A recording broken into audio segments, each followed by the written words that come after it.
Okay, this is the continuation of Chapter 5 video lecture. I'm going to change my strategy a little bit because of, how much time my previous new strategy took. So I'm going to change things a little bit for the sake of time. Um, this is a long chapter, so it's quite difficult to just do it in a short time. But that's why I added some new things to the PowerPoint, and I did update it in Canvas. So, for instance, the impact of early nurturing on development. I added two videos, which I'm not gonna play for you, but you can do it on your own. That will expand your, besides the reading, will expand, your understanding of, in early childhood, and nurturing, by the parents, by whoever, the caregiver, really. This top one here is very interesting. It's called Fine, which is filming in, God, I'm forgetting. But it's, it's a worthwhile, initiative. And so is this, bottom one video. I go through the trouble of, searching and viewing, a number of videos, trying to find out the best under the circumstances. Let's move on. So now we're going to feminist theories. Psychoanalytic feminism. Well, it is, like I said, the word define the term psychoanalytic, but with the the approach psychoanalytic with feminist theory, and if you probably know, that have changed. It's at least, I don't know if you remember recently, we celebrated, the 100th anniversary of women voting. So it's, the women's movement have been, around for a long time. Well, technically not a long time if you really go, depending on how you look at it. But, circumstances and changes in politics and other, and, women getting into the workforce have created, some other, the way we perceive what is to be, female, and even that, have, now with, the different ways that we have to identify ourselves. We know that gender and sexuality are two different things. We may, not to be crude, but our equipment, so to speak, doesn't dictate even our gender or sexual preference. So I always think that feminism is not about moving women above men, but moving women at the same level. So which, let me move on. So I hope you take a minute to go over this diagram. This is the feminist perspective on the family. We talk about Marxism in the previous chapter. For the for the sake of time, I'm not gonna do it. I'm just gonna actually point out this one. The criticized nuclear family in the 50s, right? Which is the stay-at-home mom and all that have been changed. So a lot of times you're gonna hear that, but there's been movement in the feminist arena for a long time. The other thing, I have to supply you with material that are not rarely available in your text, and so I have to warn you that this is an hour and so video. So I usually don't like to put such a long videos on for you to watch, but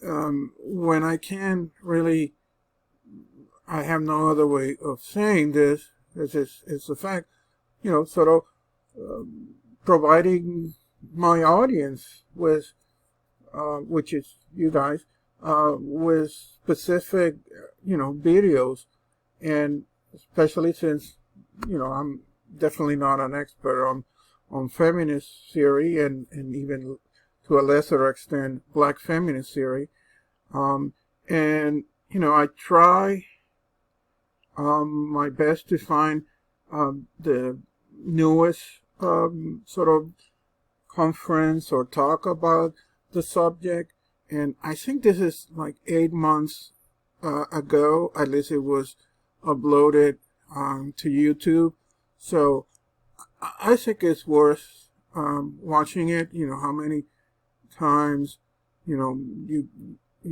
have the opportunity, you can sort of say, well, I have to do it for class, so just watch it. If I find it interesting, well, maybe I shouldn't say that, but everybody would find it really interesting and educational.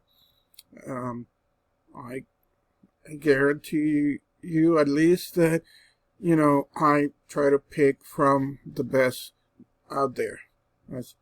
So I encourage you to watch it. Keep moving on. Social identity theory. There are 5 stages, and it have to do with age.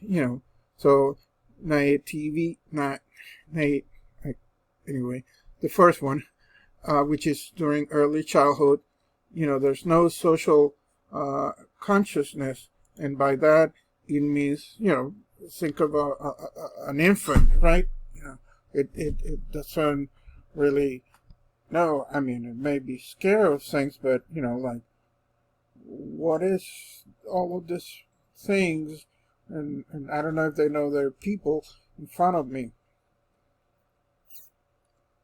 but they start obviously making some sense of it, with time, for instance, if they start seeing people who are, black or brown or white, right? And that's the majority of what they see, there's, wait a second, there's something here, commonality. So, the ideology, the even, social interaction, belief, because, and especially in the second step, because here you're talking about an older children, then, you start going to church, maybe,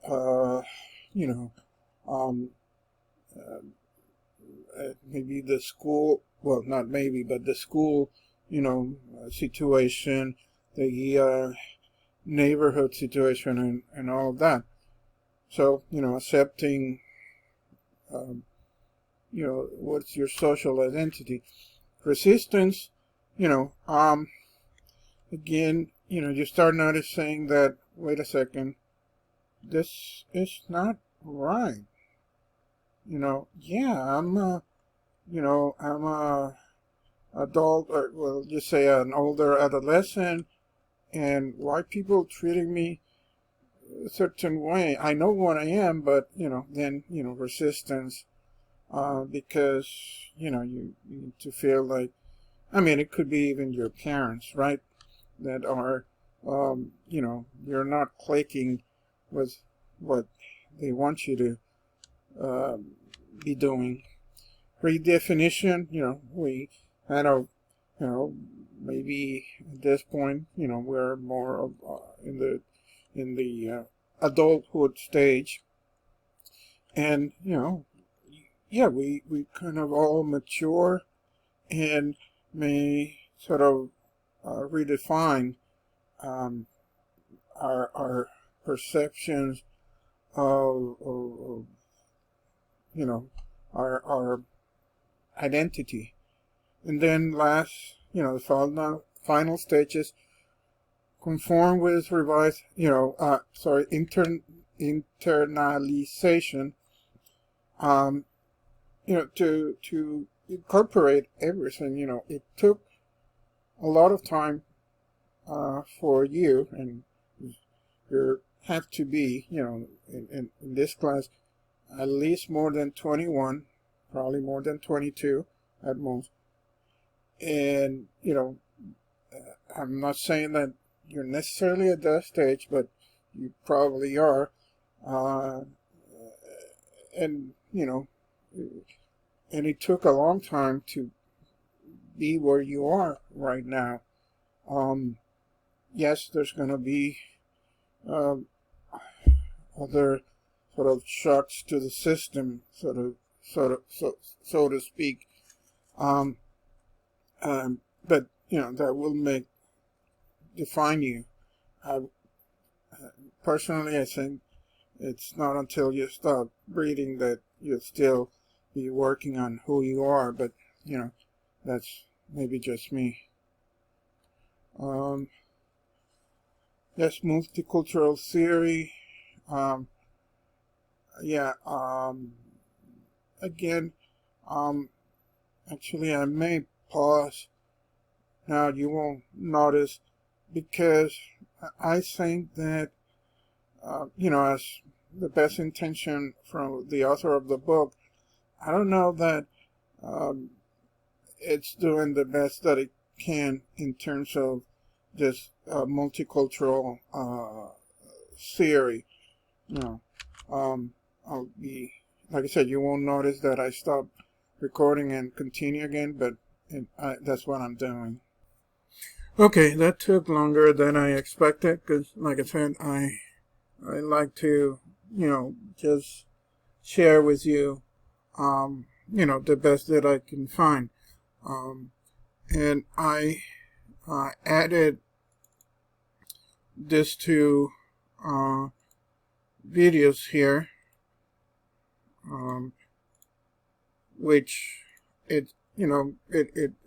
I'm interested. I know that it's not a practice class, but whenever I can introduce some examples of how the theories and other material is used in the practice, so why not?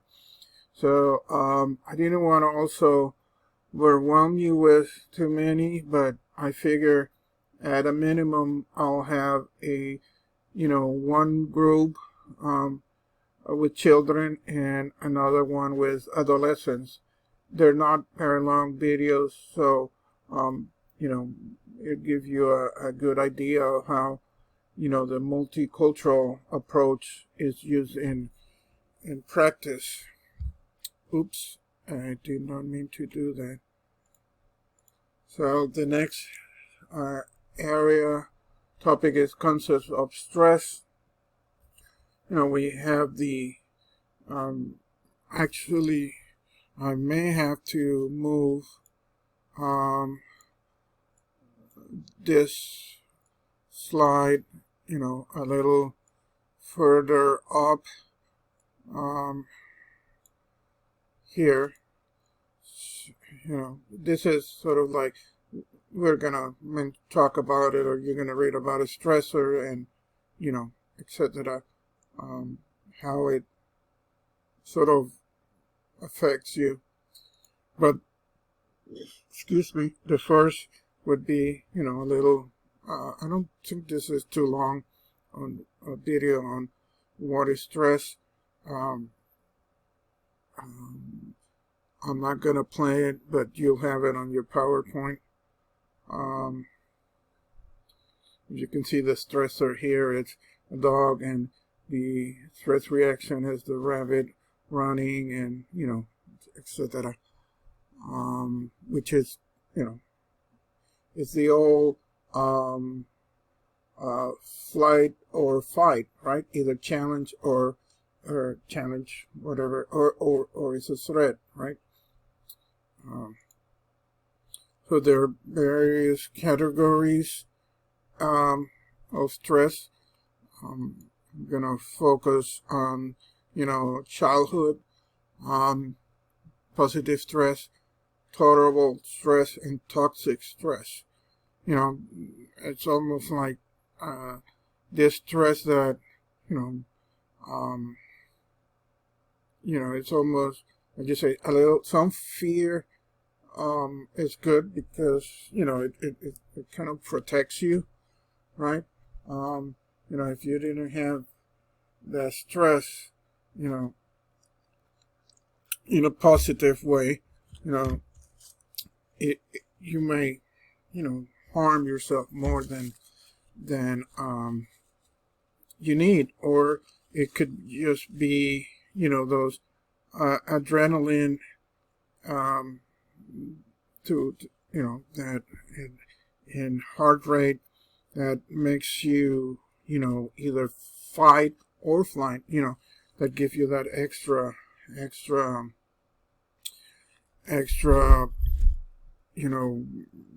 increasing your metabolism, that you either run or fight.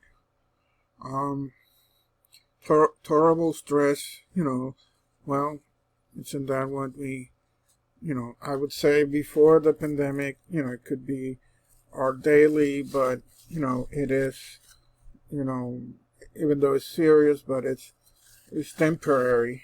And then toxic stress, obviously,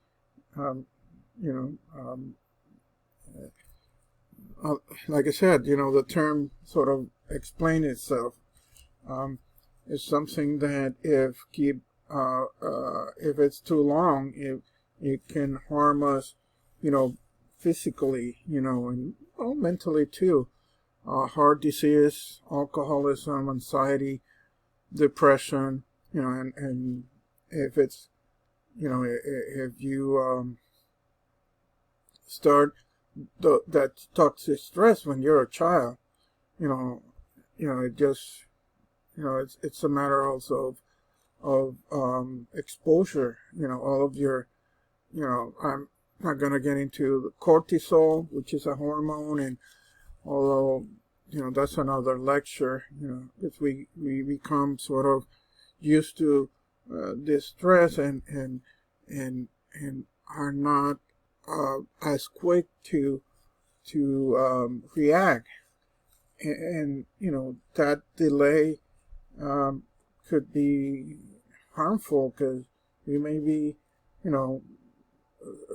accepting more stress without sort of avoiding it, and it keeps piling and piling and piling. Obviously, that's what toxic stress is. Concepts of stress have the the psychological, right? Not just the biological. Harm, threat, and challenge. You can just read it. There's also the social meaning that, I don't know, maybe if you're bullied, um, or I don't know, you feel you have, oh my God, acne or something, and then oh no, I want to stay away from, a group of friends, right? Actually, I need to move this. Oops. Stress is measured in many ways: life events, daily hassles, role strain. You can just, I don't have to read you the slide. Excuse me, I'm about to sneeze.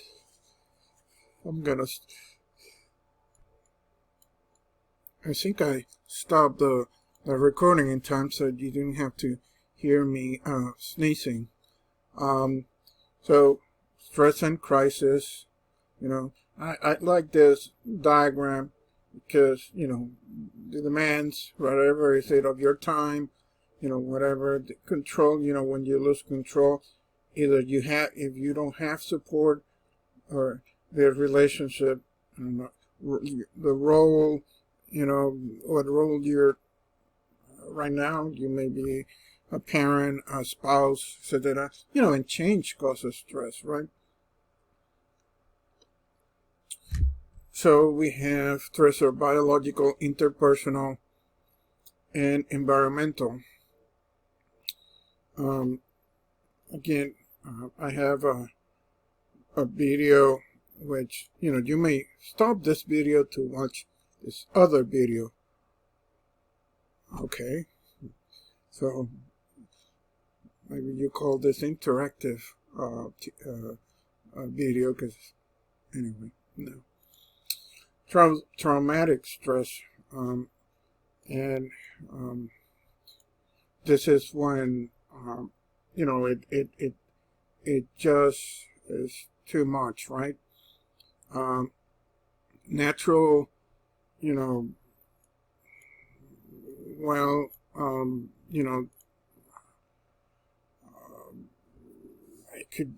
don't know if that necessarily means, natural disasters, but I guess that is one category. Technological, well, I don't know if we get that frustrated with technology to be traumatic, but, it could be, right? War-related problems, of course, and individual trauma, yes, PTSD, we can talk forever, so we're not gonna get into a lot of detail on that. Vulnerability to stress. Again, for the sake of time, I'm just gonna let you go over the material. Obviously, resilience is, your ability to, despite all the stressful circumstances, you sort of race to the occasion, right? Their risks and their protective mechanism, which it's a good sideway to the next area, which is coping and adaptation. Coping with, the demands of stress, and adapting, how do you adjust both biological, perception, lifestyle, biological and psychological coping. Yes, there is exhibit 5.1 that we'll get to that in a second. But let me just show this picture, the stress, this is the biological. We have a set of hormones, autonomic nervous system, that we are, not controlling, it's autonomic, right? And immune system, it could, it's supposed to, because, if we're kind of well-designed machines, if you believe that. That's fine. Our immune system could, react to that stressor, I should say. But the problem a lot of time is, like I said before, if that cortisone keeps being, generated, and because you're getting a lot of stress, you're being abused, and then the more that gets sort of, the more cortisone getting out there in your system, you become more used to it, and it derails it. There's an imbalance in all of the other systems biologically, behavior, the nervous system, and the immune system. It's not responding as it should. It may be delayed, in response, because you're getting used to, and this stress, and to the other system, to work, to get into gear, you need a higher level of cortisone, for instance, and and anyway, so to get that higher, it requires even more stress. But since you're used to that level of stress, meaning, let's say, abuse, for that matter, it's not really reacting the way it should be. So it's not the immune system and the nervous system, and even the behavior is not reacting as quickly or as appropriate as it should be. That's sort of like a summary of a quite long explanation of how this works, but I have limited time. You can this is, I guess, more complicated, but you can see it. You have the hormone discharge, because of the signals and so on, and kind of what I was telling you about. But adrenaline increases. But if your system or yourself gets sort of used to that sort of discharge of adrenaline, right? And then the stimulus have to be bigger to create a larger discharge of adrenaline, and which is, to a certain extent, could be good, but if it's too much, then it's not, your reaction either, biologically, it's not going to be fast enough, I guess I'm trying to say. Common defense mechanism. Again, you can read it. This is in Exhibit 5.2 in the book. Acting out, denial, projection. For the, it doesn't pay. There's not a lot of benefit of me reading what you see on the screen. So I'm just going to move on. Regression, splitting, I think since there are examples that should be clear enough. Displacement, intellectualization, isolation of affect. I know that sounds kind of complicated, but you do have a definition here and an example here. Rationalization, reaction formation, repression, repressing from doing something, somatization, and undoing.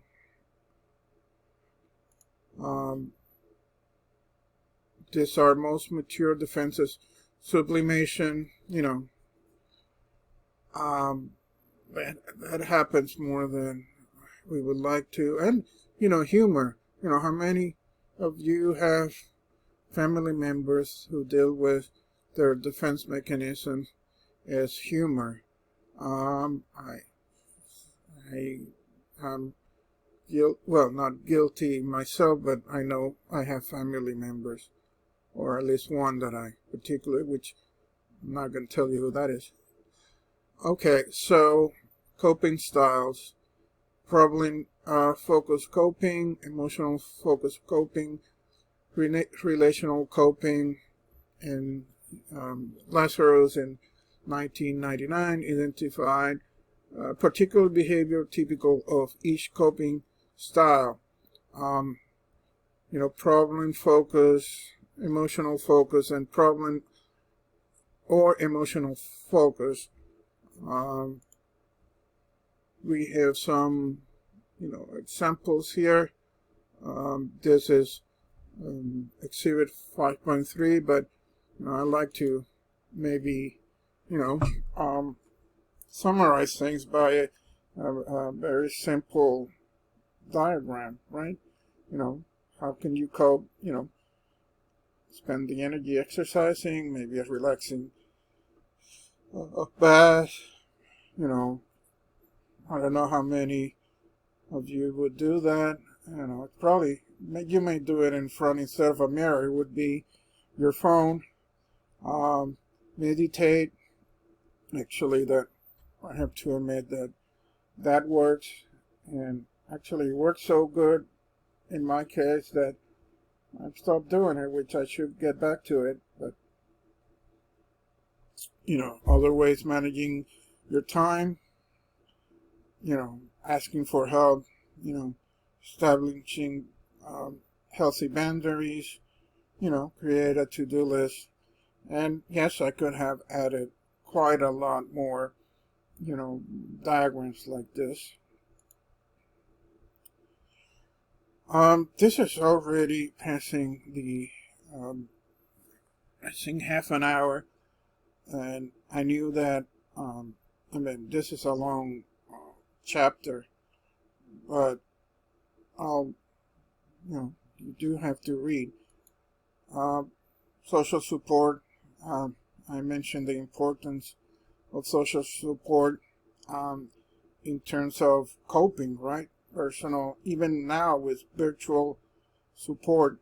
By the way, let me make a short announcement here. I'm trying to look for, not sure where oh, here it is. Well, you don't see it, but I send you an announcement which I think is relevant, and I'm now having, oh, here it is. There's going to be a mental health check-in. That's actually, oops, sorry, by the time you listen to this, it's gonna, because this is on the 10th, which is Thursday, and anyway, by the time that you're watching this video, it's gonna be gone. But it has to do, it's a talk, because for most of us, this pandemic, this time, have been very stressful. Anyway, what I can do is make sure that it is recorded so I can pass it on. But anyway, how social support aids coping. I don't know. You can just read again. Obviously, I won't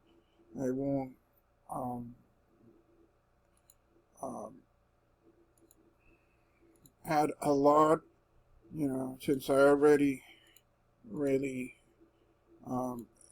passed, the limit. So I'll let you finish the chapter. basically you don't really want me to talk for, well, 2.5 hours in total, which is what would take at least to cover this chapter. But at least